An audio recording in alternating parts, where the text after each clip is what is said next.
তোর ভাবির সাথে তো কোনোদিনই করি নাই। পারলে তোর ভাবিরে আমি আদর করছি, ভালোবাসছি।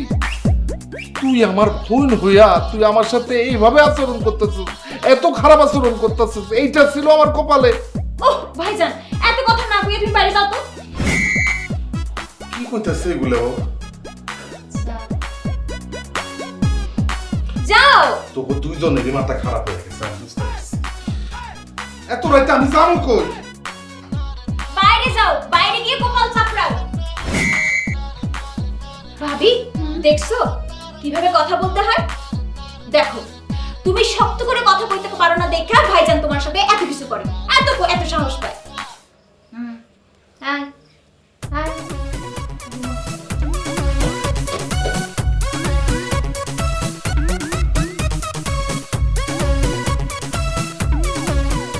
আমার মশা কামড়াচ্ছে, আমি কি বাইরে খাড়ায় থাকবো নাকি? আমি থাকবো কই?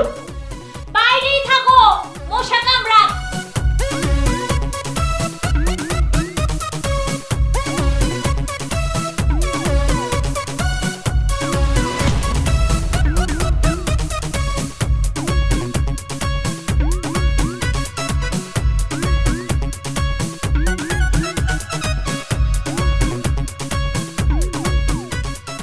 কি সিগারেট লাগবে?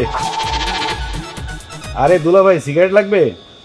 আমার কোনো সিগারেট লাগবো না, আর তুই আমার লগে কোনো কথা কবি না। আচ্ছা, তুই কেমন পুরুষ মানুষ আমারে বলতো? নিজের বউরে ঘরে রাখতে পারস না? তুমিও তো দুলা ভাই তোমার বইয়ের ঘরে থাকতে পারলা না। আমি আমার বউয়ের ঘরে ঠিকই ছিলাম, কিন্তু তোর বই তো থাকতে দিল না। শোনো, তুমি আর তোমার বউ মিলা আমার জীবনটারে পুরো তেজপাতা বানাই দিছো। তোমার এইরকম একটা বোন রে যাই না শুনে আমার মতো একটা সহজ সরল ছেলের ঘরে কেন ঝুলাই দিলা? তোমাদের দুজনের বিরুদ্ধে তো মামলা করা উচিত। হইছে, আপনি আর সেদ দিয়ে আয়েন না। দে একটা সিগারেট দে। আগেই কইছিলাম একটা সিগারেট ধরো। বুঝছি তো, ঘর থেকে বাইরে হয়ে আইছো। এই নাও, লাইটার আছে? আচ্ছা।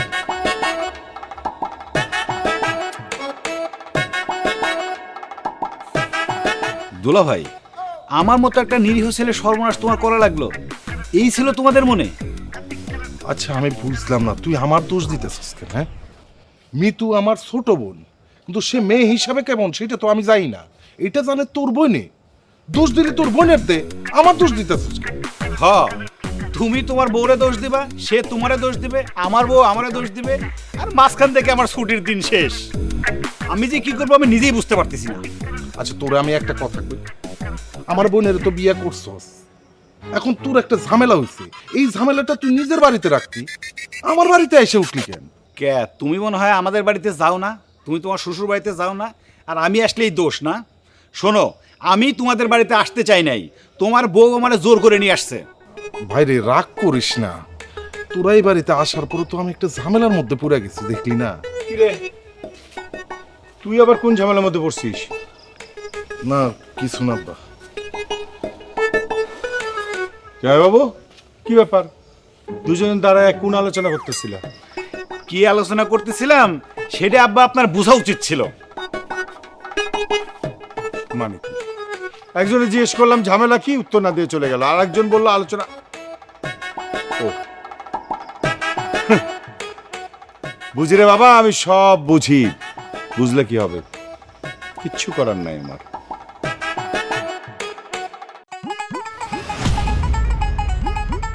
চাচা, আসসালামু আলাইকুম। ওয়ালাইকুম আসসালাম। সে তো বসে বসে বসে। কেমন আছো তুমি? এই তো চাচা ভালো। মিতু আছে?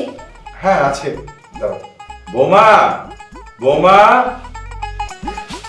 জি আম্মা ডাকছেন?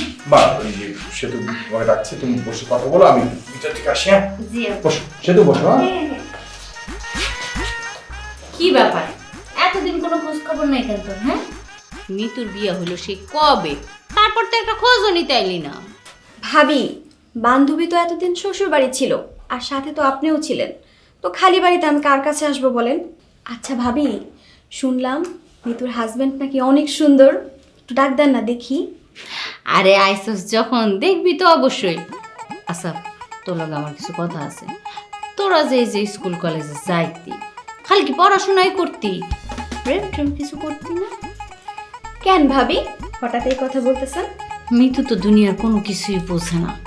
বিয়ার পর থেকে আমার ভাইয়ের জীবনটারে একেবারে শেষ কইরা দিছে।